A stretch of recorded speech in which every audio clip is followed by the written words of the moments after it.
கரூரில் தாவேக பிரச்சார கூட்டத்தில் உயிரிழந்தவர்கள் குடும்பத்தை சென்னையை அடுத்த மாமல்லபுரத்திற்கு வரவழைத்து சந்தித்த விஜயின் செயல்பாடு குறித்து எமது செய்தியாளர் ஜேசுராஜ் எழுப்பிய கேள்விக்கு ஹோசூர் பகுதி மக்கள் கூறிய கருத்துக்களை தற்போது பார்க்கலாம்.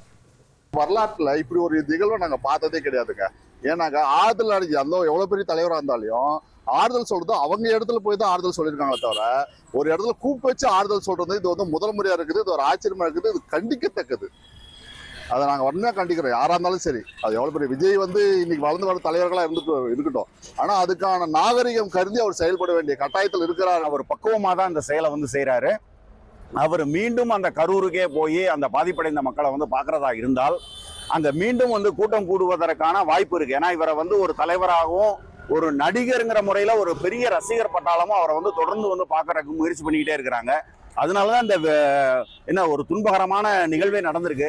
அதனால அவர் வந்து இங்க போகாம அவங்கள ஒரு இடத்துக்கு தனிப்பட்ட ஒரு இடத்துக்கு வர வச்சு சந்திக்கிறதுங்கிறது அவங்களுக்கும் கண்டிப்பா மன ஆறுதல் தரும். இது சரியான விஷயம் இல்லைங்க. இவர் நேரம் அங்க போயிருக்கணும். அதை விட்டுட்டு அவர் வந்து இங்க அவரோட இடத்துக்கு கூப்பிடுறது வந்து சரியான விஷயமா பரல.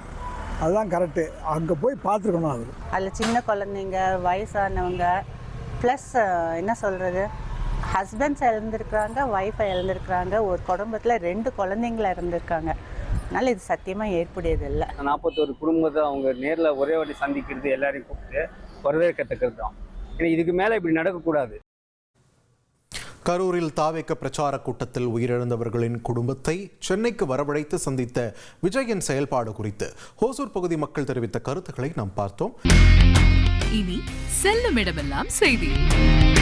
தந்தி டிவியின் வாட்ஸ்அப் சேனலை ஃபாலோ பண்ணினா செல்ல இருக்கும் இடமெல்லாம் செய்தி. இதோ QR கோட் இப்பவே ஸ்கேன் பண்ணுங்க, ஃபாலோ பண்ணுங்க.